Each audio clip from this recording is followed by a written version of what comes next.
تو آپ کے اوپر زبردست حملہ جو ہے بھارت کا اور افغانستان کی طرف سے دونوں طرف سے اب آپ شکنجے میں ہیں۔ وہ افغانستان جو ہمارا دوست تھا اور ہم اس کے دوست امدادی تھے، انہوں نے ایک ملک تقسیم کرایا اور بڑی خونی تقسیم ہوئی، لاکھوں انسان مرے، کروڑوں انسان ادھر سے ادھر ہوئے، کس لیے؟ اسلام کے لیے۔ پاکستان کا مطلب کیا جائے گا؟ یہ اور کہیں نہیں ہوا، یہ جاوا سماٹرا میں نہیں ہوا، یہ کہیں اور نہیں، یہ ایران میں نہیں ہوا، یہ کہیں نہیں، یہ صرف بھارت کے مسلمانوں نے سپورٹ کیا اور آزادی دلوا دی۔ پاکستان کو دو خطوں بننا کرو بھیا، جو ہم پہ گزری سو گزری، جو ہم پہ گزرے گی سو گزر جائے گی، چھوڑو جاؤ کرو۔ لیکن ہم نے کچھ اللہ سے وعدوں کی خلاف ورزی کی، غداری کی، بے وفائی، اس کی دو سزائیں جو ہم پر آ چکے ہیں۔ ایک عمومی منافقت، اللہ سے وعدہ کر کے پھر جاؤ گے تو نفاق دل میں ڈالے گا اللہ۔ یہ سورہ توبہ کی آیات 75، 76، 77 کا مطالعہ کر۔ آج پوری قوم منافق قوم اللہ، ہمارا دستور منافقت کا پرندہ ہے۔ منافق کون ہوتا تھا؟ بظاہر قانونی طور پہ مسلمان، حقیقت میں کافر۔ ہمارے دستور میں قرارداد مقاصد ہے، فلاں دفعہ ہے، فلاں دفعہ ہے، لیکن حقیقت میں کافر۔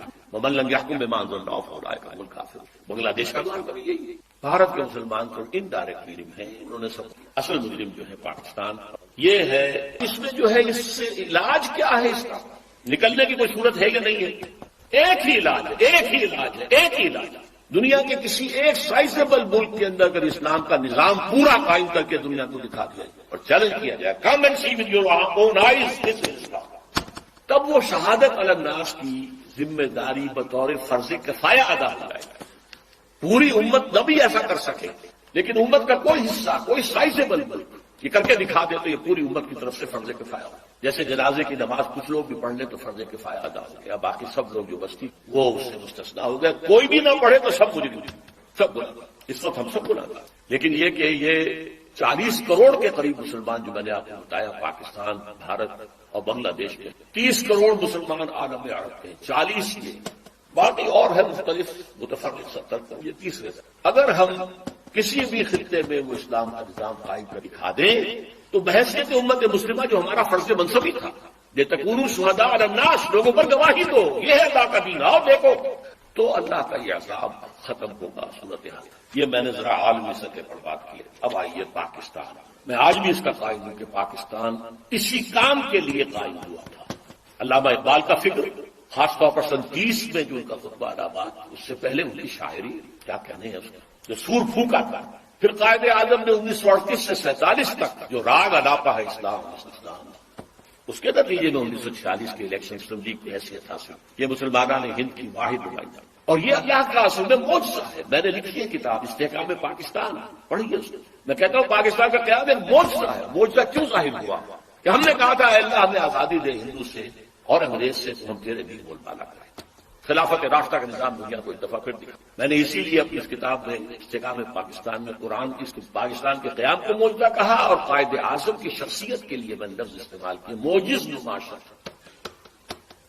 لیکن افسوس افسوس کہ ہماری پہلی نسل جو ہے وہ ناکام، وعدہ خلافی۔ ہم نے بھی واشنگٹن کی طرف اپنا قبلہ سیدھا، مغربی تہذیب و کلچر کے لیے دروازہ، امریکہ کی عالمی پالیسیوں کا ایک اعلی کار۔ یہ پوری پاکستان کی تاریخ ہے، یہ کوئی آج کی بات نہیں، یہ صرف مشرف کی بات نہیں، پوری پاکستان کی تاریخ ہے۔ بہرحال یہ جو سزا کا معاملہ تھا، یہ منافقت کی شکل میں جو سزا ہمیں مل گئی، اور ایک بہت بڑا وار 1971 میں پاکستان 2 لاکھ افراد مارے گئے، 94,000 ہمارا قیدی اس ہندو کے قید میں گیا جن میں کہیں 1000 تھا، کہیں 800۔ پاکستان مشرقی پاکستان نہیں رہا بنگلہ۔ لیکن آج سے کچھ 20 سال پہلے جب پاکستان کی عمر 40 برس ہوا چاہتی تھی قمری حساب سے، میرے دل میں امید کا ایک چراغ تھا پاکستان کے مستقبل کے بارے میں، رجائیت، امید، اور وہ خاص اس حوالے سے تھا کہ ایک فرد کی بھی اصل میچورٹی کی عمر قرآن مجید سے 40 برس۔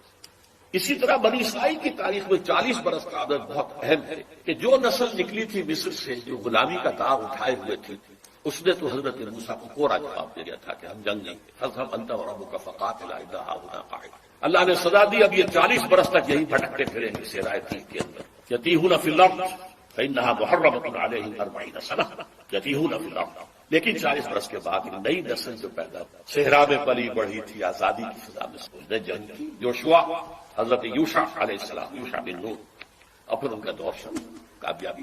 تو شاید 40 برس تک پاکستان بھی صحرائے تیہ کے اندر بھٹکتا ہے، شاید اللہ کرے۔ امید تھی. اس امید کا مظہر ہے میری کتاب استحقاق پاکستان. کتنوں نے پڑھی ہوگی؟ میرا خون جگر ہے اس کے اندر.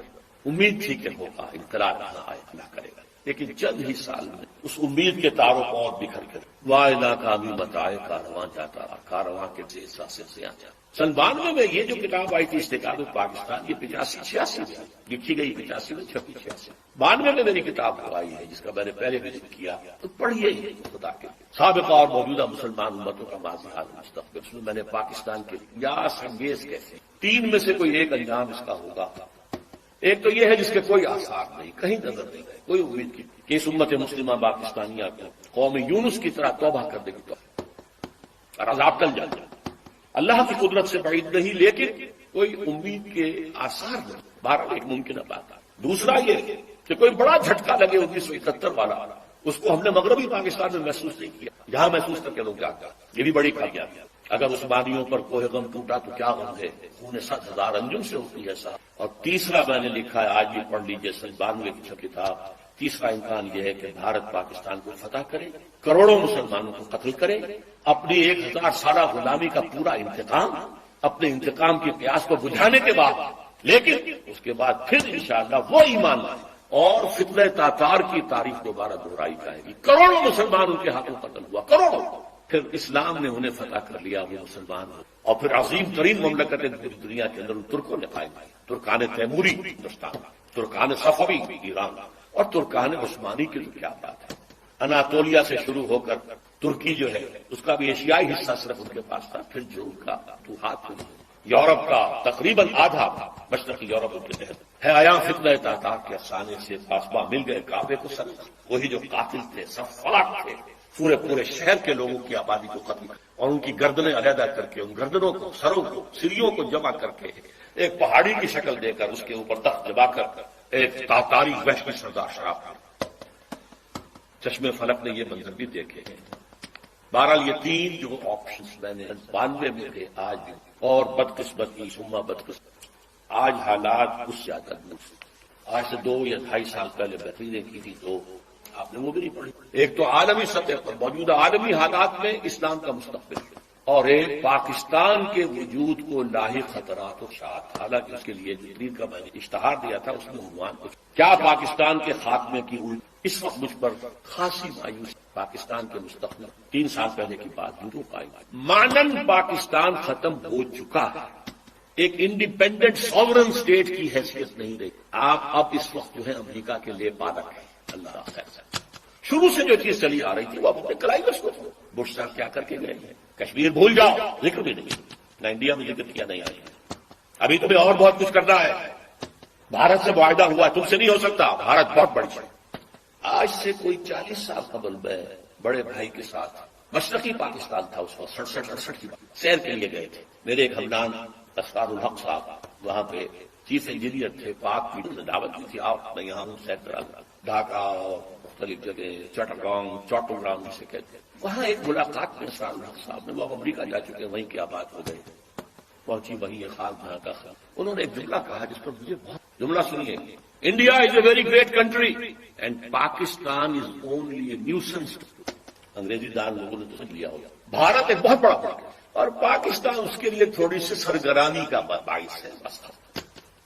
آج یہ جملہ 100% آپ کے، اگر آنکھیں بند کیے رکھیں تو اور بات ہے. اگر حالات کے رخ کو نہ پہچاننا چاہیں، لگے رہے اپنے دھندوں میں، کاروبار میں، ورنہ صورت حال الٹی گنتی شروع ہو چکی. لیکن اس سب کے باوجود ابھی امید کا چراغ میرا گل نہیں، مدھم پڑ گیا ہے، ٹمٹما رہا ہے. لیکن میرا ایک جو امید کا سہارا ہے وہ 400 برس کی تاریخ ہے بھارت ہندوستان، جس کے کوئی منطقی تقاضے نظر آتا ہے، اور مستقبل کی پیشین گوئیاں ہیں محمد رسول اللہ صلی اللہ علیہ وسلم. تو یا ماضی میں روشنی نظر آتی ہے یا حال میں نہیں کچھ. We have been got to size. اور جو تھوڑا سا شوشہ چھوڑا ہے مشرف صاحب نے کہ میرا جو چین کا دورہ تھا وہ یہ تھا، وہ بیلنس کیے گئے تھے. اول تو چین آپ کو پاس ڈالے گا، ابھی طویل عرصے تک اس کا ارادہ کنفرنس کا ہے ہی، وہ اپنی اکانومی کو ڈیولپ کرنے میں لگا.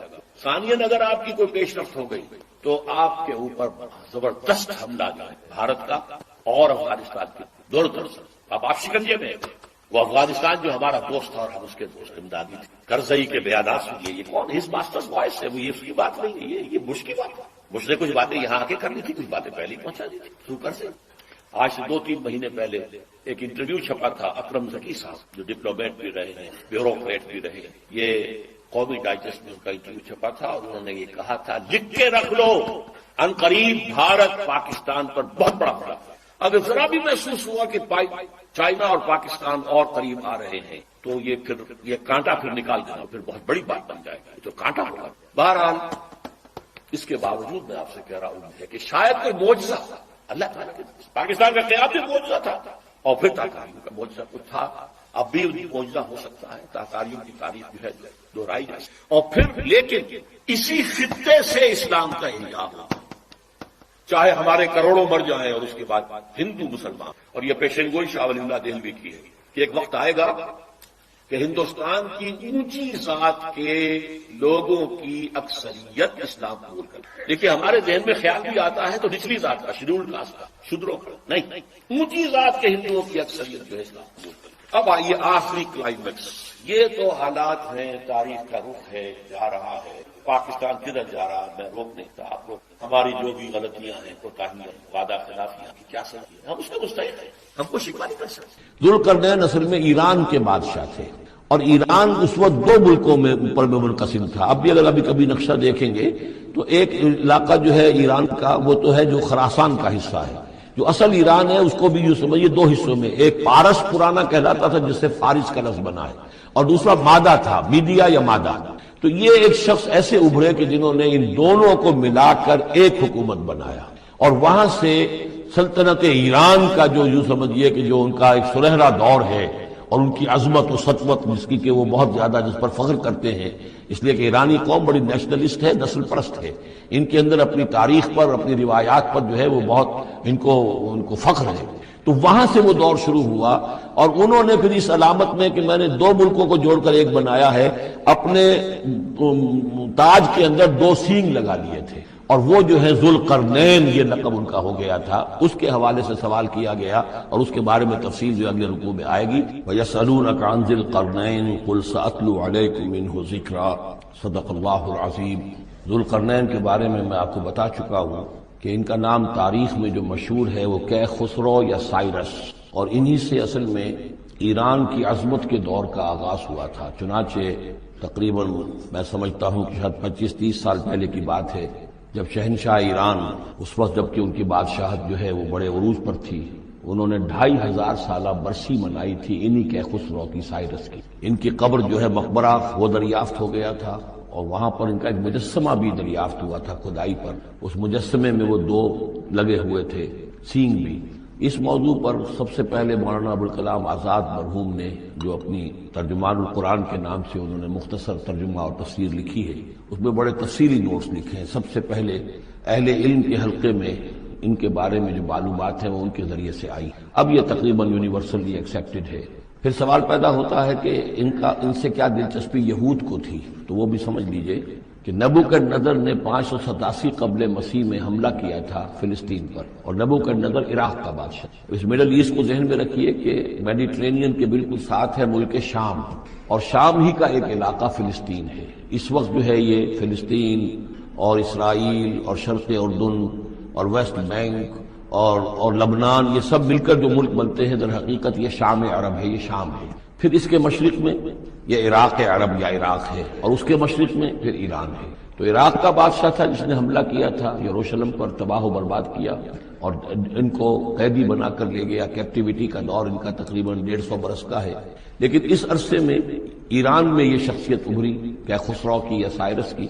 اس نے پھر فتوحات کا دائرہ شروع کیا، تو سب سے پہلے عراق کو فتح کیا، بیبیلونیا کو، اور یہاں پر جو یہ اسیر تھے یہودی، ان کو اجازت دے دی کہ تم واپس جاؤ، اپنا یروشلم آزاد کرو، اپنا جا کر آباد کر لو دوبارہ۔ تو گویا کہ یہ محسن ہیں ان کے، ذوالقرنین جو ہے ان کے محسن ہیں، جن کی وجہ سے کہ جن کے ذریعے سے اللہ تعالیٰ نے انہیں بیبیلونیا یعنی عراق کی کیپٹیوٹی جو ان کی اسارت کا دور تھا اس کو ختم کیا، آزادی ملی، اور پھر یہ واپس آئے۔ حضرت عزیر علیہ السلام کے ساتھ قافلہ آیا ہے، اور وہ تقریباً پھر انہوں نے آ کر یہاں عصر نو اس شہر کو بھی آباد کیا، اور ہیکل جو ہے حضرت سلیمان علیہ السلام کا بنایا ہوا جو عبادت خانہ تھا اس کو دوبارہ تعمیر۔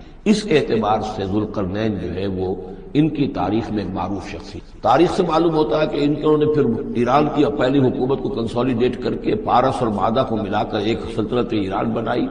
پھر ان کی فتوحات کے 3 دائرے ہیں، مغرب کی طرف میڈیٹرینین تک پورا علاقہ فتح کر لیا، مشرق میں پھر یہ ہمارا جو مکران تک کا علاقہ ہے، یہ سارا کا سارا علاقہ ایران کے ساتھ ہی ملتا ہوا ہے، بلوچستان، مکران، یہ پورا علاقہ انہیں فتح کیا۔ ایک مہم ان کی شمال کی طرف گئی، بحیرہ کیسپین جو ہے اور ادھر سے جو وہ بلیک سی ہے، بحیرہ اسود، ان دونوں کے درمیان جو پہاڑی سلسلے ہیں، یہ شمال کی طرف جو ہے تیسری مہم گئی۔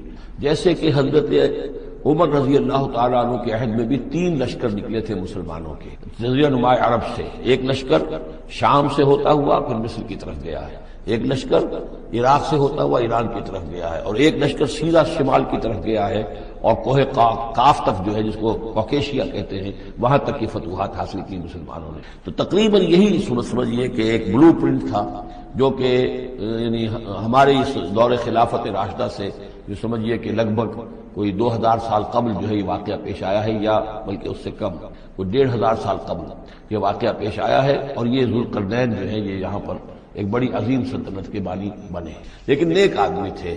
اور معلوم یہ ہوتا ہے کہ یہ اصل میں جو کہانیاں ہیں یہ ان کے داستانیں ہیں کہ ان کو قتل کیا جانا تھا، یہ کہیں شہزادے تھے کسی چھوٹی سی مملکت کے، اور وہاں سے ان کو کسی نے بچایا کسی طریقے سے، اور پھر یہ صحرا میں رہے روپوش، اور وہاں کسی نبی کی تعلیم سے ان کو آشنائی ہوئی ہے۔ ہو سکتا ہے کوئی اسرائیلی نبی ہی کی تعلیم ہو، یہ بھی ہو سکتا ہے کہ زرتشت جو ہیں وہ بھی کوئی اللہ کے نبی ہوں اور ان کی تعلیم ان تک پہنچی ہو، لیکن خود ان کا کردار جو قرآن پیش کر رہا ہے وہ بہت ایک نیک مومن صالح ایک بندہ مومن اس کا کردار ہے۔ یہ کردار جو ہے کسی بھی درجے میں 1% بھی جو ہے وہ کسی اور دوسرے فاتح پر یا کسی اور حکمران کے اوپر جنہیں بھی ہم جانتے ہیں تاریخی اعتبار سے ان پر منطبق نہیں ہوتی، یہ انہی کی شخصیت ہے۔ وَيَسْأَلُونَكَ عَنِ ذِي الْقَرْنَيْنِ، اور اے نبی آپ سے پوچھ رہے ہیں ذوالقرنین کے بارے میں، قُلْ سَأَتْلُو عَلَيْكُم مِّنْهُ ذِكْرًا، ان سے کہیے میں ان قریب تمہیں اس کے بارے میں کچھ حالات بتاتا ہوں۔ اِنَّا مَكَّنَّا لَهُ فِي الْأَرْضِ، ہم نے اسے زمین میں بڑا تمکن عطا کیا تھا، غلبہ عطا کیا تھا، وَآتَيْنَاهُ مِن كُلِّ شَيْءٍ سَبَبًا، اور ہم نے اسے ہر طرح کا ساز و سامان، وسائل و ذرائع، تمام اسباب جو ہیں فراہم کر دیے تھے۔ فَأَتْبَعَ سَبَبًا، تو انہوں نے پھر ایک مہم تیار کی، یعنی ایک فتوحات کا دائرہ مغرب کی طرف، حَتَّىٰ إِذَا بَلَغَ مَغْرِبَ الشَّمْسِ، یہاں تک کہ جب وہ سورج کے غروب ہونے کی جگہ تک پہنچ گئے۔ اب یہ پرانے زمانے میں ظاہر بات ہے کہ پورا اس سے زیادہ نقشہ تو لوگوں کو معلوم بھی نہیں تھا، جب میڈیٹرینین کے ساحل پر پہنچ گئے تو معلوم آگے تو سمندر ہے، اور سمندر میں پھر آدمی کو محسوس ہوتا ہے سورج ڈوبتا ہوا۔ اگر آپ ساحل سمندر پر کھڑے ہو کر دیکھیں تو معلوم ہوتا ہے سمندر میں سورج ڈوب رہا ہے، تو یہ گویا کہ مغرب الشمس بن گیا ان کے لیے، وہ یہ سورج کے ڈوبنے کی جگہ۔ حتیٰ اذا بلغ مغرب الشمس، جب وہ پہنچ گئے سورج کے غروب ہونے کی جگہ، وجدہا تغرب فی عین حمیۃ، تو انہوں نے دیکھا اسے ڈوبتے ہوئے، وہ ڈوب رہا ہے ایک بڑے گدلے سے سمندر کے اندر۔ وہ جو وہاں کا سمندر ہے بڑا گدلا سا ہے، یہ ایجین سی وغیرہ جو کہلاتے ہیں یہ بہت گدلے سے پانی کے ہیں۔ وَوَجَدَ عِندَهَا قَوْمًا، اور وہاں انہوں نے ایک قوم کو پایا مراد یہ کہ اس قوم پر انہیں فتح ہوئی، جنگ ہوئی، انہوں نے ان کو شکست دی، اور وہ قوم گویا کہ اب ان کے رحم و کرم پر ان کی گویا کہ وہ محکوم ہو گئی۔ قُلْنَا يَا ذُوالْقَرْنَيْنِ، ہم نے کہا ذوالقرنین سے، اب یا تو یہ کہ یہ شاید نبی ہوں واللہ عالم، تو اللہ تعالیٰ کا اس طریقے سے براہ راست ان کو وحی کرنا، لیکن غیر نبی کو بھی اللہ تعالیٰ الہام کے ذریعے سے، جیسا کہ ہم نے دیکھا کہ وہ تو شہد کی مکھی کو بھی لفظ وحی آیا ہے، تو یہاں آیا ہم نے کہا اے قرنین، اور یہ بھی ہو سکتا ہے یہ صورتحال کی تعبیر ہو کہ گویا کہ وہ حالات زبان حال سے یہ کہہ رہے تھے۔ قُلْنَا يَا ذُو الْقَرْنَيْنِ إِمَّا أَن تُعَذِّبَ وَإِمَّا أَن تَتَّخِذَ فِيهِمْ حُسْنًا، کہ یا اے ذوالقرنین تمہیں اب پورا اختیار ہے، چاہو تو یہ جو مفتوح قوم ہے تمہاری اسے تم سزا دو، عذاب دو، ستاؤ انہیں، یا یہ کہ تم ان کے اندر اچھی روش اختیار کرو، ان کے ساتھ حسن سلوک کرو۔ قال، انہوں نے کہا اما من ظلم، جو کوئی ظالم ہے، بے انصاف ہے، ہو سکتا ہے اس سے مراد کفر اور شرک بھی ہو، فسوف نعذبہ ثم يرد الى ربہ فیعذبہ عذابا نکرا، تو اسے تو ہم عذاب دیں گے، سزا دیں گے، اور پھر وہ لوٹایا جائے گا اپنے رب کی طرف، پھر اس کا رب اس کو عذاب دے گا جو اصل عذاب ہے، برا عذاب، سخت عذاب۔ واما من آمن وعمل صالحا، اور جو لوگ ایمان لائیں گے اور یقین کریں گے حقائق پر، اللہ کو مانیں گے، وعمل صالحا، اور نیک عمل کریں گے، فلہ جزاء الحسنى، تو اس کو ہم اچھا بدلہ بھی دیں گے، وسنقول لہ من امرنا یسرا، اور اس سے ہم اپنے معاملے میں بھی نرم بات کریں گے۔ یعنی یہ کہ ان سے ٹیکس اگر لینے ہیں تو نرمی کے ساتھ لیں گے، جو مفتوحہ ممالک کے ساتھ معاملہ ہوتا ہے تو ہم ان کے ساتھ نرمی کا سلوک کریں گے جو ایمان لے آئیں گے۔ ثم اتبع سبابا، مغرب کی طرف سے فارغ ہو کر پھر اب یہ مشرق کی طرف گئے، پھر انہوں نے ایک اور مہم کا بندوبست کیا، حتی اذا بلغ مطلع الشمس، یہاں تک کہ جب وہ سورج کے طلوع ہونے کی جگہ تک پہنچ گئے۔ اب یہ جہاں تک تاریخی طور پر ثابت ہے وہ صرف مکران کے علاقے تک اتنی دور تک آئے ہیں، واللہ عالم۔ ہو سکتا ہے کہ مکران کے ساحل پر کھڑے ہو کر بھی انہیں محسوس ہوا ہو کہ بس اب یہ سورج جو ہے غروب ہو رہا ہے یا طلوع ہو رہا ہے وہاں سے، مطلع الشمس۔ تو وہاں جب پہنچے وجدہا تطلع علی قوم لم نجعل لهم من دونہا سترا، تو انہوں نے پایا اس کو کہ وہ طلوع ہوتا ہے ایک ایسی قوم پر کہ جس کے لیے ہم نے آفتاب سے کوئی اوٹ نہیں رکھی ہے۔ یعنی یہاں کے جو قبائل تھے، گیڈروسیا وغیرہ یہ کہلاتا تھا اس زمانے کے اندر، یہ وحشی قبائل تھے، ان کو ابھی چھت بنانے کا فن نہیں آیا تھا۔ یعنی گھر جو ہوتے تھے وہ صرف دیواریں کھڑی ہوتی تھیں کہ جو خالی پلاٹ ہے زمین کا اس میں یہ دیوار کھڑی ہے، یہ میرا گھر ہے، تمہارا گھر ہے، لیکن گھر میں چھت وغیرہ کا بھی کوئی تصور ان کے ہاں نہیں تھا۔ ظاہر بات ہے کہ چھت ڈالنا جو ہے یہ تو ایک تمدن کے ارتقاء کے دور کی علامت ہے۔ تو وہ بغیر کسی سورج کے سائے کے وہ اپنی زندگی گزارتے تھے۔ کذالک، ایسا ہی ہوا وہاں بھی، یعنی جو پہلے ہوا تھا کہ یہاں بھی معاملہ وہی ہوا کہ اللہ تعالیٰ نے اختیار مطلق انہیں دیا، فتح دی، لیکن انہوں نے یہاں بھی یہی کہا کہ جو نیک لوگ ہوں گے ان کے ساتھ ہم نرمی کریں گے اور جو شریر ہوں گے ان کے ساتھ سزا دیں گے۔ وقد احطنا بما لدیہ خبرا، اور ہمیں پوری طرح معلوم ہے کہ جو وہاں اس کی خبر ہوئی اور جو بھی حالات وہاں گزرے، جو ماجرا وہاں ہوا۔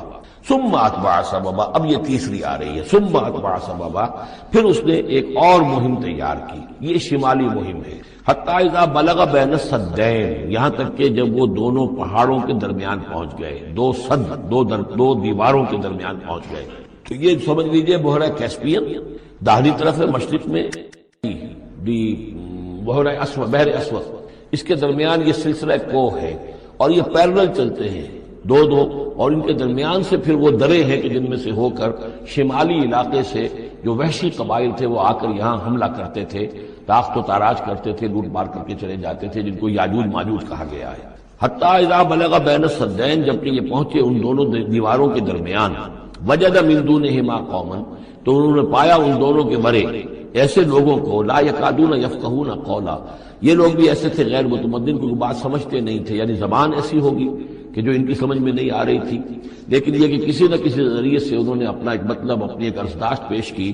قالوا یا ذا القرنین، انہوں نے کہا کہ اے ذو القرنین، ان یاجوج و ماجوج مفسدون فی الارض، یاجوج اور ماجوج جو قومیں ہیں یہ زمین میں بہت فساد مچانے والی ہیں۔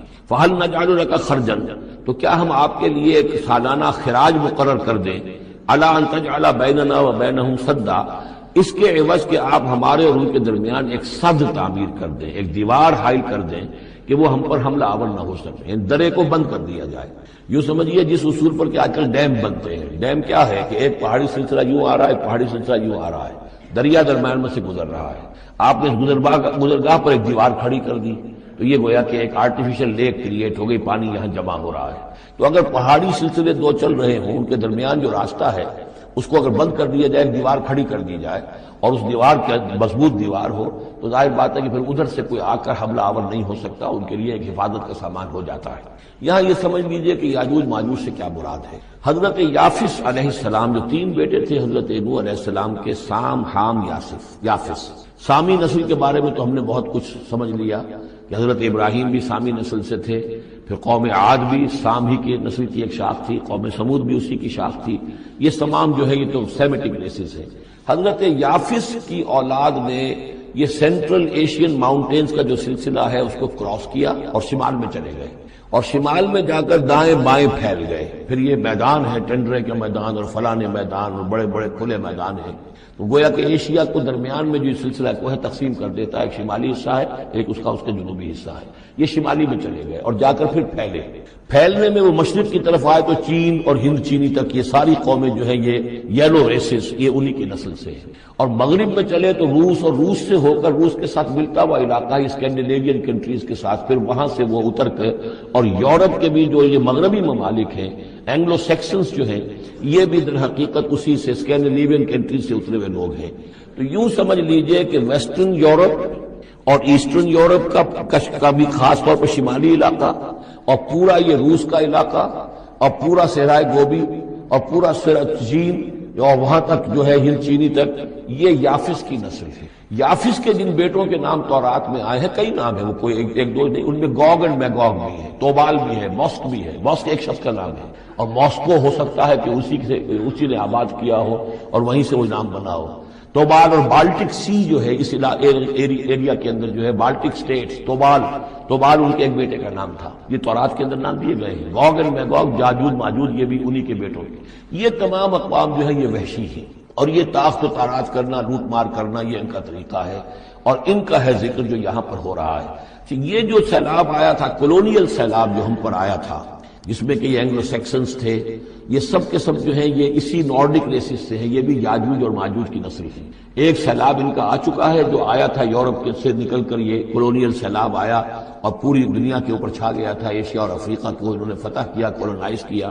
اب اگرچہ ان کی وہ بساط ایک دفعہ تو لپیٹ دی گئی ہے، وہ واپس چلے گئے ہیں، انڈائریکٹلی ہم پر حکومت کر رہے ہیں۔ ابھی ان کے جو ملٹی نیشنلز ہیں ان کے ذریعے سے، یا بینکوں کے ذریعے سے، آئی ایم ایف کے ذریعے سے، ورلڈ بینک کے ذریعے سے انڈائریکٹ حکومت ہے جو نیو ورلڈ آرڈر ہے۔ لیکن یہ ہے کہ ابھی ایک اور جو سیلاب ان کا آنے والا ہے وہ آتا ہے احوال قیامت کے معاملات میں۔ آرمگڈون کے بعد جب حضرت مسیح علیہ السلام کا نزول ہو چکے گا اور یہودیوں کا خاتمہ ہو چکے گا، اور پھر یہ کہ تمام جو عیسائی ہیں وہ مسلمان ہو جائیں گے، عیسائیت ختم ہو جائے گی حضرت مسیح علیہ السلام کے آنے کے بعد، اور مسلمان اور عیسائی مل کر ایک ملت بن جائیں گے، سب مسلمان ہوں گے۔ اس کے بعد آخری سیلاب پھر آنا ہے جو اس کے خلاف، وہ احادیث میں آتا ہے، پھر وہ یاجوج اور ماجوج کا ہوگا۔ اور میرے نزدیک یہ یاجوج اور ماجوج جو ہیں وہ ایسٹرن علاقے سے آئیں گے، چائنا وغیرہ سے، ہند چینی سے۔ آرمگڈون جو ابھی ہونی ہے فوری طور پر بڑی جنگ، اس میں یہ لوگ جو ہے بیٹھے رہیں گے، یہ جنگ میں حصہ نہیں لیں گے۔ یہ مڈل ایسٹ میں جنگ ہوگی، یورپین پاور ساری ہوں گی، کرسچین پوری طاقتیں ہوں گی، اور ادھر جو ہے مسلمان ہوں گے، اور حضرت مہدی جو ظاہر ہوں گے، جو اللہ تعالیٰ ایک عنایت کرے گا مسلمانوں کو لیڈر عرب کے اندر، وہ پیدا ہوں گے، مجدد ہوں گے، اور ان کے ذریعے سے عرب کے اندر ایک اسلامی حکومت بھی قائم ہوگی۔ لیکن ان کے لیے مدد کے لیے خراسان کے علاقے سے فوجیں آئیں گی، مشرق سے آئیں گی، اور یہ علاقہ جو ہے وہ ہے جو ہمارے قریب ہے، اور ہم بھی اسی علاقے میں ہیں۔ اللہ تعالیٰ ہمیں توفیق دے کہ یہاں وہ ہم پہلے اس نظام میں خلافت قائم کریں، تاکہ یہاں سے پھر فوجیں جائیں اور حضرت مسیح کے ساتھ ہو کر اور حضرت مہدی کے ساتھ ہو کر عیسائیوں اور یہودیوں کے ساتھ جنگ کریں، اور بالآخر پھر یہ کہ پوری دنیا میں اسلام کا بول بالا ہوگا۔ لیکن جب یہ ہو چکے گا، اس کے بعد ایک سیلاب پھر آئے گا یاجوج اور ماجوج کا۔ تو یہ چونکہ پوری ایک سلسلہ ہے، ایک نسلیں ہیں اس کے اندر بہت سی، تو ان میں چونکہ تفسیری اعتبار سے بہت سی باتیں جو ہے مختلف آراء بھی سامنے آئیں گی، تو میں نے جو رائے میری ہے وہ آپ کے سامنے بیان کر دی ہے۔ اس وقت میں وہ یاجوج ماجوج تھے جو ان شمالی دروں سے آ کر حملے کرتے تھے۔ الا ان تجعل بیننا وبینہم سدا، تو کیا ہم آپ کے لیے ایک سالانہ خراج طے کر دیں تاکہ آپ ہمارے لیے یہاں ایک سد تعمیر کر دیں، ایک بند باندھ دیں یہاں پر۔ قال ما مکنی فیہ ربی خیر، اب دیکھیے ان کا کردار، ان کا مجھے جو کچھ میرے رب نے دے رکھا ہے، دولت دے رکھی ہے، مال دے رکھا ہے، وہ بہت بہتر ہے اس سے کہ جو تم مجھے پیش کر رہے ہو، مجھے خراج کی ضرورت نہیں ہے۔ ہاں تمہاری ایک ضرورت ہے، میں وہ پوری کر دیتا ہوں۔ فاعینونی بقوت، مجھے مین پاور فراہم کرو، باقی ساری سامان جو ہے میں فراہم کر لوں گا، لیکن بہرحال اس کو بنانے کے لیے، دیوار بنانے کے لیے اور دونوں پہاڑوں کے درمیان اتنی بڑی جو سد تعمیر کرنے کے لیے جو مین پاور چاہیے، اعینونی بقوت، تو محنت کے ذریعے سے، مین پاور کے ذریعے سے میری مدد کرو۔ اجعل بینکم وبینہم ردما، میں ان کے اور تمہارے درمیان ایک موٹی دیوار بنا دوں گا۔ آتونی زبر الحدید، لاؤ میرے پاس تختے لوہے کے۔ حتی اذا ساوا بین الصدفین، یہاں تک کہ جب دونوں جو اونچانے تھیں اس کے درمیان کا پورا علاقہ پر ہو گیا، بھر گیا، وہ لوہے کے تختے جو ہیں اس کے اندر بھرے جا رہے ہیں۔ حتی اذا ساوا، برابر کر دیا دونوں بھاگوں تک پہاڑ کی، قال انفخوا، اب ان کا کہ آگ جلاؤ اس کے نیچے، وہ دہکا دی بھٹی جس سے کہ اب وہ لوہا گرم ہوا اور لوہے کی تختے جو ہیں وہ گرم ہو گئے۔ حتی اذا جعلہ نارا، جبکہ وہ سارے کے سارے لوہے کے جو تپ گئے خود اور سرخ ہو گئے۔ قال آتونی افرغ علیہ قطرہ، تو کہا لاؤ میرے پاس پگھلا ہوا تانبا کے میں اس کے اوپر انڈھیل دوں۔ تو اس طریقے سے گرین فورس کنکریٹ سے بھی 10 گنا سمجھیے مضبوط شے انہوں نے بنا دی کہ اس میں لوہا اور پھر لوہا سیسا یا تانبا پلایا ہوا، تو اس طریقے سے ایک بڑی مضبوط دیوار قائم کر دی۔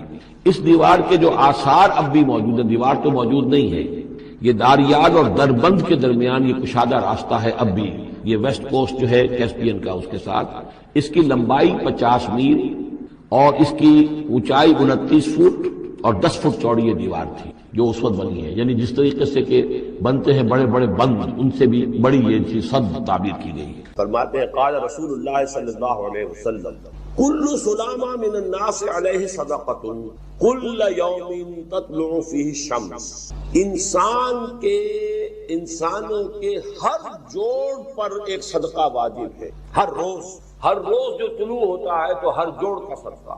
یہ انگلی کا جوڑ یہ اگر لاک ہو جاتا، آج صبح آپ اٹھتے ہو یہ لاک ہے تو کیا ہوتا، گھٹنا لاک ہو جاتا، کونی لاک ہو جاتا، صبح کو انسان اٹھے کہ میں بھلا چنگا ہوں، کل یوم تطلع فیہ الشمس، ہر دن جو ہے طلوع ہوتا ہے اس میں ہر جوڑ پر ایک صدقہ۔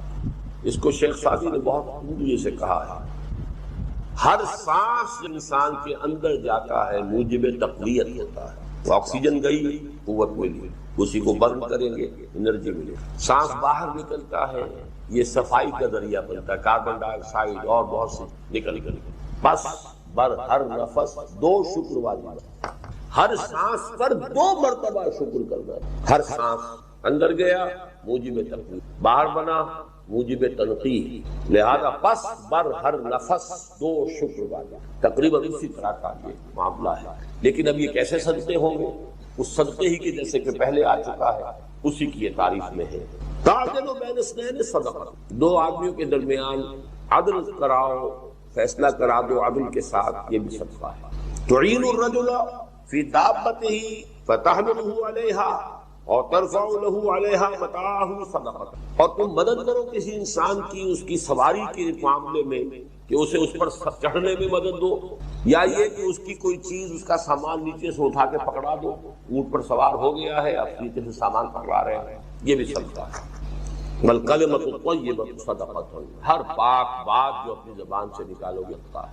فلیقل خیرا او لیصمت، بات صحیح کرے، اچھی کہے یا خاموش رہے، ہر اچھی بات جو زبان سے نکل صدقہ ہے۔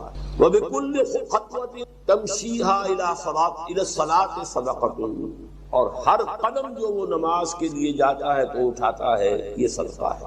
وتمیت العذاب صدقہ، اور راستے میں سے کوئی اذیت شے کو، اذیت بخش چیز کو دور کرتا ہے، کہیں روڑا پڑا ہوا ہے، کہیں کچھ اور ہے، کوئی ٹھوکر کھا جائے گا تو ہو سکتا ہے تو کوئی اندھا گزرے، اس کے لیے کوئی مصیبت ہو جائے، اس کو اگر ہٹاتے ہوئے چلے گی۔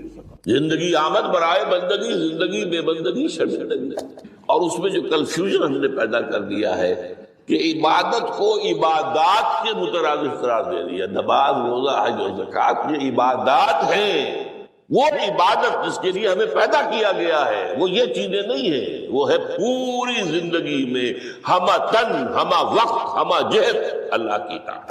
ہر وقت نماز تو نہیں پڑھی جاتی، ہر روز روزہ تو نہیں رکھا جاتا، یہ جو کہا کہ میں نے صرف تمہیں پیدا ہی اس لیے کیا کہ میری عبادت کرو، تو عبادت سے مراد یہ چیزیں نہیں ہو سکتی، یہ در حقیقت اس عبادت کے لیے سپورٹس، جیسے 4 ستون ہیں ان پر چھت ہے، چھت کو سپورٹ دینے کے لیے ستون ہے، ستونوں کی معنویت ہی تب ہے جبکہ چھت ہو، ورنہ کیا کہیں گے کس لیے کھڑے کر دیے 4 ستون، پاگل پن ہے کوئی، کس لیے، وٹ فار، جب تک کہ چھت کا تصور نہ ہو۔ شامیانے کے لیے 4 آپ نے بانس کھڑے کیے ہیں، کس لیے، اس شامیانے کو سپورٹ کر دیا۔ تو اب اس میں جو مضمون آیا وہ یہاں بھی آ گیا اس حدیث میں، تو قرآن مجید کی آیت میں ایاک نعبد و ایاک نستعین، یہ ہے دوسری بات جس پر کہ آج کی ہماری مرکزی جو مضمون ہے وہ یہ حدیث، تجھ ہی سے مدد مانگتے ہیں اور مانگتے رہیں گے۔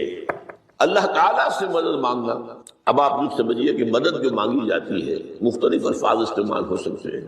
استعانت وہ اس حدیث میں بھی آیا، قرآن میں بھی آیا، سورہ فاتحہ میں ایاک نستعین، استمداد مدد طلب کرنا، استنصار نصرت مانگنا، استدعاء کوئی دعا کرنا کسی کام کے لیے، استغاثہ کسی کی دعائی دینا، یہ تمام ایک قبیل کی چیزیں ہیں، ان کو جمع کر دیجیے استعانت۔ اب استعانت ایک تو ہے عام مادی دنیا جو اصول کے اندر میں کسی سے کہوں بھائی مجھے ذرا پانی پلا دینا، یہ بھی استعانت ہی ہو گئی نا، میں نے اپنی ایک ضرورت کو پورا کرنے کے لیے اسے مدد چاہیے، اس میں کوئی شرط نہیں، کوئی برائی نہیں، معلوم ہے یہ ایک عام مادی قوانین کے تحت ہوگا۔ یہ الگ بات ہے کہ حضور کے بارے میں یہ آتا ہے صلی اللہ علیہ وسلم کہ آپ کبھی ایسے کام کے لیے بھی کسی کو نہیں کہتے، یہاں تک کہ اگر آپ سواری پر ہوتے تھے اور آپ کا جو کوڑا ہے وہ نیچے گر گیا تو آپ اپنی سواری کو بٹھا کر یا اتر کر خود گھوڑا اٹھاتے تھے، کسی سے کہتے نہیں تھے کہ مجھے ذرا اٹھا۔ تو یہ استدعاء، استعانت، استمداد، اس میں ایک درجے ہیں، بڑے اونچے اونچے درجے بھی ہیں، لیکن عام حالات میں ہم مادی قوانین کے تحت اگر کوئی مدد چاہے کسی سے تو کوئی بری بات نہیں، اس میں کوئی شرک نہیں، اس میں کوئی کفر نہیں۔ اگرچہ بعض حضرات کے نزدیک اس کا ایک درجہ ہے، وہ میں بعد میں بیان کروں گا، لیکن یہ کہ ماورائی انداز میں کسی غیر مرئی حقیقی یا موہومہ شخصیت سے مدد مانگنا یہ شرک ہے۔ غیر مرئی حقیقی فرشتے ہیں، غیر مرئی ہے حقیقی، موہومہ جنہوں نے گاڈز اینڈ گاڈیسز اور آلہہ بنا لیے، دیویاں دیوتیاں بنا لیے، یہ موہومہ ان کے وہم کی پیداوار، وہ بھی غیر مرئی ہے۔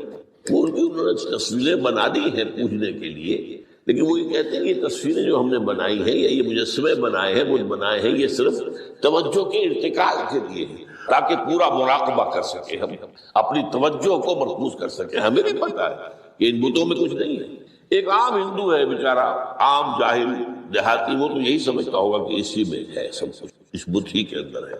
لیکن جو پڑھے لکھے ہندو ہیں، جو تعلیم یافتہ لوگ ہیں، ڈاکٹر رادھا کرشنن بہت بڑا فلسفی تھا، جو آپ کو معلوم ہے بھارت کا صدر رہا ہے، بہت بڑا فلسفہ، تو اس کی ایک کتاب ہے انڈین فلسفی، اتنی موٹی موٹی 2 جلدیں ہیں اور بڑی باریک لکھائی گئی۔ اس میں اس نے کہا کہ ہم ان بتوں میں کچھ نہیں سمجھتے، یہ تو صرف کنسنٹریشن، توجہ کو مرکوز کرنے کے لیے ہم نے ان کو بنا لیا ہے، تاکہ ان کے ساتھ ایک ذہنی اور روحانی رشتہ قائم کرنے کے لیے اپنی توجہات کو مرکوز کر سکیں۔ بہرحال یہ میں نے بتایا، ایک ہے غیر مرئی حقیقی، ایک ہے غیر مرئی موہومہ۔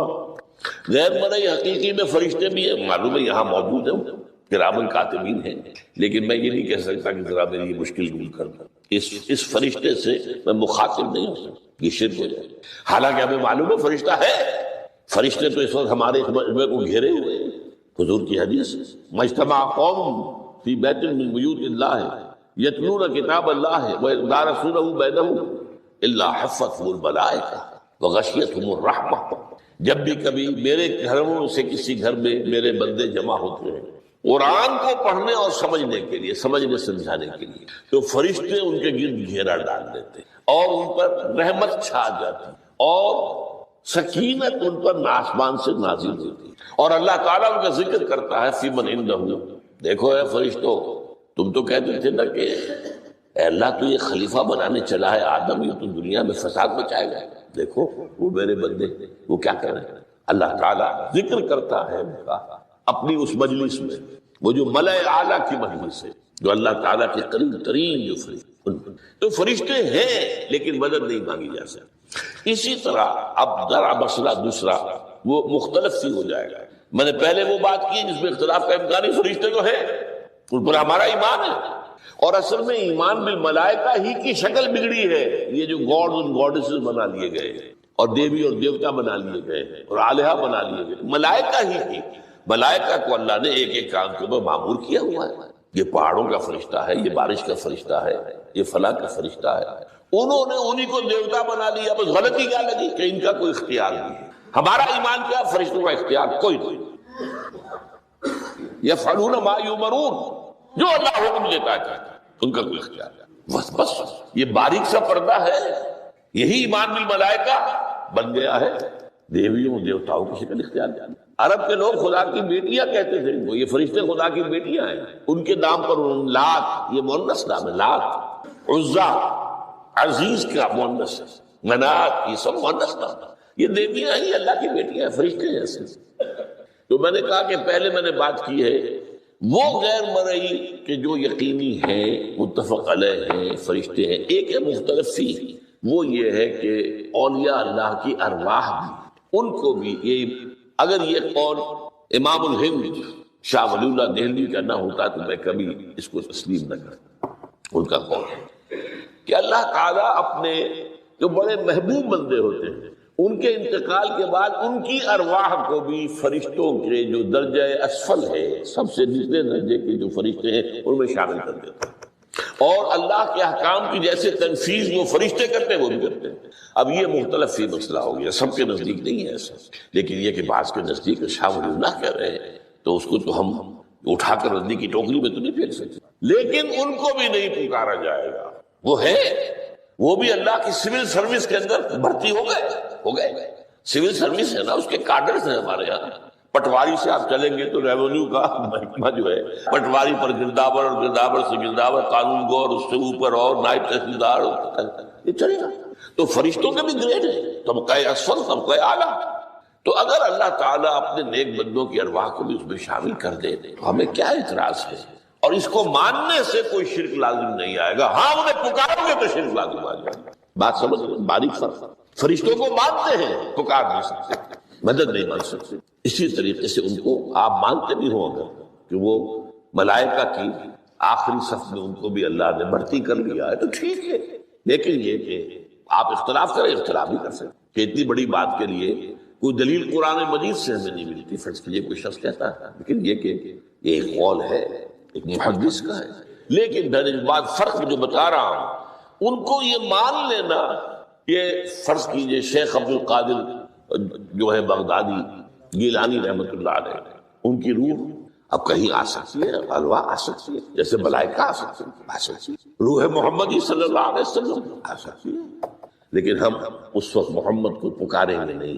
پکارا تو شرک ہو جائے گا، دعوت جب دعا کی تو شرک ہو جائے گا. تو یہ ذرا باریک سا فرق ہے جو ہمارے ہاں اس فرق کو نہ سمجھنے کی وجہ سے ہی یا تو انکار کر دیتے سرے سے، روح آ ہی نہیں سکتی، اور یا یہ کہ پھر ان سے دعائیں اور استدعاء اور استغاثہ، تو یہ دونوں میں جو ہے انتہا ہے. اچھا، دنیا کے قانون کے تحت بھی جو میں نے کہا تھا، میں بتاؤں گا کہ اس کا بھی ایک مرتبہ ہے. آپ نے کسی شخص سے ایک کام کے لیے کہا، وہ کام دنیا کے قوانین کے تحت ہے. فرض کیجیے آپ کسی سے کہتے ہیں میری فلاں جگہ پر سفارش کر دیجیے، میرا یہ مسئلہ ہے، 100% درست ہے، لیکن یہ کہ فرض کیجیے کہ میرا جو مدعا علیہ ہے یا جو میرا وقت مقابل ہے وہ چرب زبان ہے زیادہ، یا وہ اس نے کوئی لمبی چوڑی سفارش جو ہے فراہم کرنی ہے، تو آپ بھی میری بات رکھ لیں. قرآن مجید میں آیا ہے سورہ نساء، من یشفع شفاعۃ الحسن، اچھی شفاعت کرنا صحیح بات، تو اس کے اندر اللہ تعالیٰ نے اجر و ثواب رکھا ہے. اب آپ نے ایک دفعہ کہا، اس نے نہیں کیا، دوسری دفعہ کہا نہیں کیا، پھر کہا، تو یہ میں ایک بزرگ کا قول آپ کو بتا رہا ہوں کہ یہ شرک ہو جائے گا. ایک دفعہ کہا ٹھیک ہے یہ سوال ہے، دوسری دفعہ کہا یہ بھی چلیے معاف، اب تیسری دفعہ. اس کا مطلب یہ کہ آپ نے یہ بات سمجھ لی ہے کہ آپ کا خیر اسی کے ہاتھ میں ہے اور یہ شرک خفی ہو جائے گا. ٹھیک ہے، آپ نے کہا اگر وہ کر دے کوئی اعتراض نہیں. تو یہ باتیں بھی سمجھنے کی ہے، کیونکہ آدمی جو ہے اگر پیچھے پڑ جاتا ہے، کہتا رہتا، مطلب معلوم ہوا کہ اس کے ذہن میں یہ بات بیٹھ گئی ہے کہ تمہارا خیر جو ہے، تمہاری بھلائی اسی کے ہاتھ میں. بہرحال اس تمہید کے بعد اب ہم پڑھ رہے ہیں. حضرت ابن عباس فرماتے ہیں رضی اللہ تعالیٰ عنہ، کنت خلف النبی یوم صلی اللہ علیہ وسلم، ایک دن میں حضور کے پیچھے تھا. اب پیچھے ہونے سے کیا مراد ہے؟ گمان غالب یہ ہے کہ سواری پر، جس کو ردیف بھی کہتے ہیں. اللہ عالم یہ بھی ہو سکتا ہے کہ چلتے ہوئے پیچھے چل رہے ہیں ادب کے ساتھ. چچا زاد بھائی ہیں لیکن عمر میں تو بہت چھوٹے ہیں، نوجوان ہیں. اس کیفیت میں حضور نے اب ان سے خطاب کیا، یا غلام، اے نوجوان، اے لڑکے کہا، اے لڑکے، وعلمک کلمات، میں تمہیں تلقین کرتا ہوں چند کلمات. اب یہ ہے حضور کا طریقہ تربیت و تعلیم و تزکیہ. وہاں کو مدرسے نہیں تھے، وہاں کوئی درس کی محفلیں تو نہیں ہوتی تھی. محفل تو ایک ہی ہوتی تھی ہفتے میں، وہ جمعے کا اجتماع ہے. باقی حضور کی صحبت ہے، فجر کی نماز کے بعد بھی آپ بیٹھے ہیں، صحابہ بھی بیٹھ گئے ہیں، کچھ گفتگو ہو رہی ہے. اسی میں تربیت، اسی میں تعلیم، اسی میں تزکیہ. وہ علیحدہ ذکر کے حلقے جو ہے وہ ضربے مارنے کے لیے یہ تو نہیں تھی. یہ تو بات کی ایجاد ہے. میں تو سب مانتے ہیں کہ یہ بات کی ایجاد ہے، یہ مصنوعی چیزیں نہیں. بہرحال حضور نے اے لڑکے یا اے بیٹے، جو بھی آپ اس کا ترجمہ کریں، میں تمہیں چند باتیں سکھاتا ہوں. مطلب کیا ہے؟ وعلمک کلمات، توجہ سے سنو، غور سے، حفظ جان بنا دو. احفظ اللہ یحفظک، پہلا کلمہ، اللہ کی حفاظت کرو وہ تمہاری حفاظت کرے گا. اب اس سے مراد کیا ہے؟ عام طور پر سمجھا گیا ہے کہ اللہ کے احکام کی حفاظت کرو، کوئی حکم ٹوٹنے نہ پڑے، وہ تمہاری حفاظت کرے گا. اور ایک مفہوم یہ بھی ہو سکتا ہے اللہ کو اپنے دل میں محفوظ رکھو، اس کی یاد سے اس دل کو، اس خانہ قلب کو خالی نہ ہونے دو، مستحضر رکھو اللہ کو اپنے، تو اللہ تمہاری حفاظت کرے گا، اللہ تمہیں یاد رکھے گا. اور حدیث قدسی میں یہ الفاظ آئے میرا بندہ جب مجھے اپنے دل میں یاد کرتا ہے میں بھی اسے اپنے دل میں یاد کرتا ہوں. جب میرا بندہ کسی محفل میں میرا ذکر کرتا ہے میں اس سے کہیں بہتر محفل میں اس کا ذکر کرتا ہوں. اللہ کی محفل تو ملائے اعلیٰ کی ہے، ملائکہ مقربین کی ہے. وہ جو امیر خسرو کا شعر ہے وہ پتہ نہیں کس کیفیت میں انہوں نے کہا ہے، خدا خود میر محفل بود اندر لا مکان خسرو، محمد شمع محفل بود شب جائے کہ من بودم. اے خسرو رات میں جہاں تھا وہ رات کوئی کیفیت تھی جو گزری ہے، وہ ایک لا مکان کی محفل تھی. اب مکان نہیں ہے، لا مکان ہے، مادی نہیں ہے. وہ اس کی محفل میں میر محفل اللہ تھا اور شمع محفل محمد تھے صلی اللہ علیہ وسلم. خدا خود میر محفل بود اندر لا مکان خسرو، محمد شمع محفل بود شب آئے کہ من. بہرحال اللہ کو تم اپنے دل میں مستحضر رکھو، اللہ تعالیٰ تمہیں بھی یاد رکھے گے. دوبارہ فرمایا احفظ اللہ تجدہ امامک تجاہک، اللہ کو یاد رکھو تو اپنے سامنے موجود پاؤ گے. جب چاہو دعا کرو. وہ جو کہا ہے کہ دل میں ہے، جب چاہو مخاطب ہو جاؤ. دل کے آئینے میں ہے تصویر یار، جب ذرا گردن جھکائی دیکھ لی کہیں دور تو نہیں. نحن اقرب الیہ من حبل الورید. تمہارے دل میں اللہ ہے تو کہاں جا رہے ہیں اس کو ڈھونڈنے کے لیے؟ اپنے دل میں. وہ جو بے دل نے کہا ہے ستم استگر حوست کا شب کہ بے سیر سر و سمندرا تجھے اونچا کم نہ دمیدہ در دل کشا بچمندرا. بڑے ستم کی بات ہے کہ تمہارا دل کہتا ہے چلو ذرا باغیچے میں چلو، پھولوں کی سیر کرو، یہ گلاب کا پھول ہے، یہ موتیا ہے، یہ سیر ہے. ستم است، بڑے ستم کی بات ہے. کیوں بھی ستم کیا ہو گیا اس میں؟ ستم است گر حوست کا شب، تمہاری خواہش تمہیں کھینچتی ہے کہ بے سیر سر و سمندرا، سر و سمند ذرا ان کی سیر کرنے کے لیے آؤ. تجھے غنچہ کم نظر، تو خود ایک غنچہ ہے، تو خود ایک پھول ہے اللہ کا بنایا ہوا، اشرف المخلوقات. وہ اشرف المخلوقات سے بڑا کوئی پھول ہو سکتا ہے؟ تجھے غنچہ کم نہ دمیدہ در دل کشا، اپنے دل کا دروازہ کھولو. بچمن درا، اس کے اندر جو چمن آباد ہے وہ کیا ہے؟ روح ہے. دل مسکن ہے قلب، قلب مسکن ہے روح کا. تو احفظ اللہ تجدہ امامک یا تجاہک، اپنے سامنے موجود ہو. اذا سالتا فاسأل اللہ. اب آ گیا وہ مرکز کی بات. دیکھو جب مانگو اللہ سے مانگو، غیر اللہ کے سامنے ہاتھ دراز کرو ہی مت. ایک حدیث میں آتا یعنی حرام نہیں ہے، دنیاوی قواعد اصول قوانین کے تحت کسی سے مدد چاہنا، کوئی سوال کرنا حرام نہیں ہے. وہ تو میں نے کہا کہ اس پر اصرار آپ کریں گے تو اس میں بو پیدا ہو جائے گی، بدبو پیدا ہو جائے گی، شرک. لیکن آپ سوال کریں مدد لیں، اسی پر دنیا قائم ہے، ایک دوسرے کے ساتھ تعاون کے ساتھ. لیکن اونچا مقام کیا ہے؟ کسی سے سوال مت کرو سوائے اللہ کے. یہاں تک کہ جوتے باندھنے کا تسمہ تمہیں درکار ہے تو بھی کسی سے مت مانگو، اللہ سے مانگو. کیا پتہ اللہ کس کے دل میں ڈال دے اور وہ آ کے تمہیں تسمہ پیش کر دے. ہوتا ہے ایسا مسافات جو اللہ کے ساتھ لو لگا کر رکھنے والے ہیں ان کے تو ایسے واقعات ہوتے ہیں کہ دل میں ایک بات آئی اور اس کے بعد وہی بات جو ہے وہ کوئی شخص آ گیا اس نے وہ بات پوری کر دی. کیونکہ لوگوں کے دل جو ہے وہ تو اللہ کی دو انگلیوں کے مابین چاہتا پھر دیتے. کیا پتہ اللہ کسی فرشتے کو انسانی شکل میں بھیج دے. آتا ہے فرشتہ، آتا ہے انسانی شکل میں آتا ہے، آپ کی تکلیف کو رفع کر دے، آپ کی ضرورت کو پورا کر دے، اسی سے مطلب کسی اور سے. یہ ہے توحید کا لب لباب. یوں سمجھیے اسلام کی جڑ کیا ہے؟ ایمان. اسلام کا جو خارجی نظام عمل ہے، انفرادی اعمال ہو اجتماعی ہو، ان سب کی روح رواں کیا ہے؟ ایمان. ٹھیک ہے، ایک بات بولوں، ایمان کا خلاصہ لب لباب کیا ہے؟ ایمان باللہ. جیسے ایمان بالآخرہ بھی ہے، ایمان بالملائکہ ہے، ایمان بالانبیاء ہے، ایمان بالرسول ہے، ایمان بالکتب ہے، ایمان بالقلب ہے. لیکن اصل ایمان، اسی لیے ایمان مجمل میں آپ کو معلوم ہے کسی اور چیز کا ذکر نہیں ہے. آمنت باللہ کما ہوا باسمائہ وصفاتہ وقبلت جمیع احکامہ اقرار باللسان وتصدیق بالقلب. یہ ایمان مجمل ہے. اجمالی طور پر ایمان اس کا نام ہے.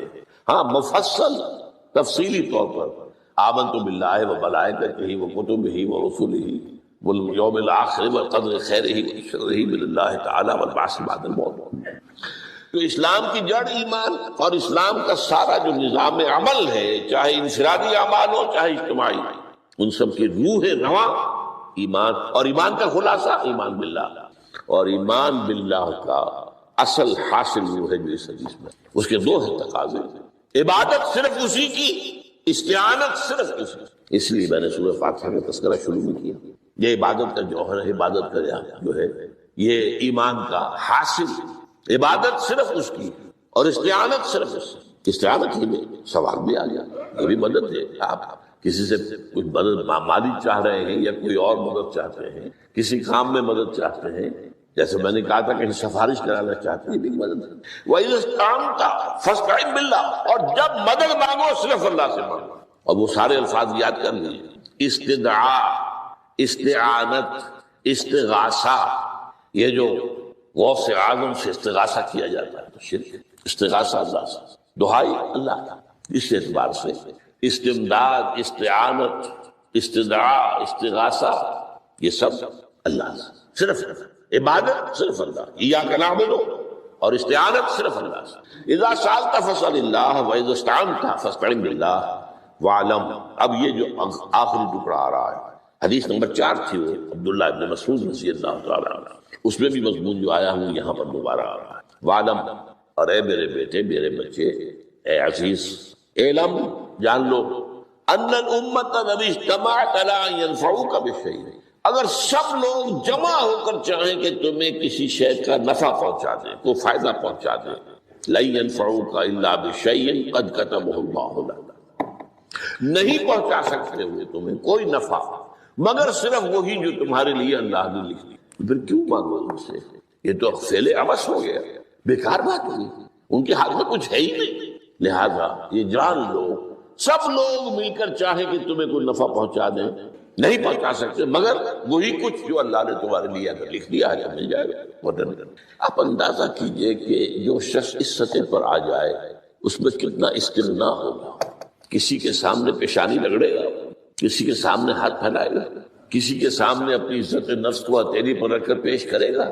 تم نے سوال کیا تو عزت نفس کو تم نے اس کے سامنے پیش کر دی.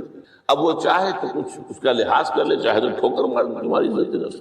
یہ وہ مقام ہے جب مانگو صرف اللہ سے، جب مدد طلب کرو صرف اللہ سے. اور جان لو اگر تمام لوگ جمع ہو کر تمہیں کوئی فائدہ پہنچانا چاہے نہیں پہنچا سکتے. الا بشیء قد کتب اللہ لک وان اجتمعوا علی ان یضروک بشیء لم یضروک الا بشیء قد کتب اللہ علیک.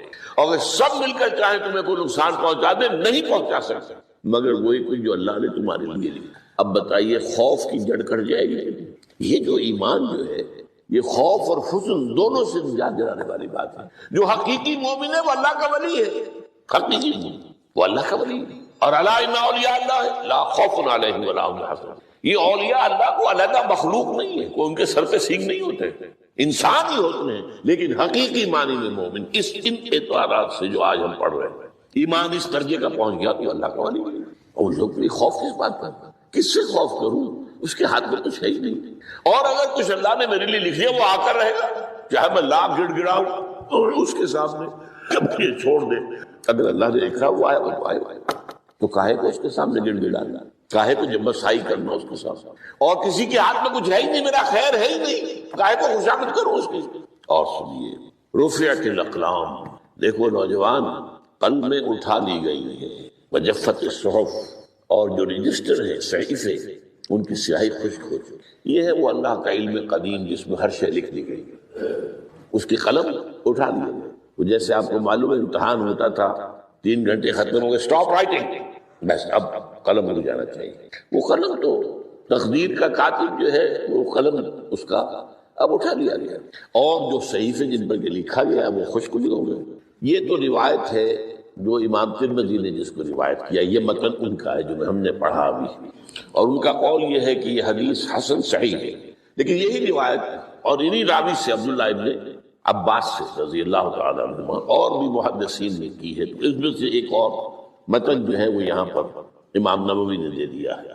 احفظ اللہ تجدہ امامک، یہ تو پہلا وہ ٹکڑا تھا، وقت تو جاہک تھا، یہاں امامک ہے. امام مطلب ایک ہی اپنے سامنے پاؤ. اللہ کی حفاظت کرو، اللہ کو دل میں، اللہ کی یاد کو محفوظ رکھو، گویا کہ اللہ کو مستحضر رکھو. ذکر اللہ کے معنی کیا ہے؟ استحضار اللہ فی القلب، یہ ذکر اللہ ہے. جنہیں ہم ذکر سمجھ بیٹھے ہیں وہ ذکر کے ذریعے ہے. اقیم الصلاۃ لذکری، نماز قائم کرو میری یاد کے لیے. نماز ذریعہ ہے یاد کا. یہ علیحدہ بات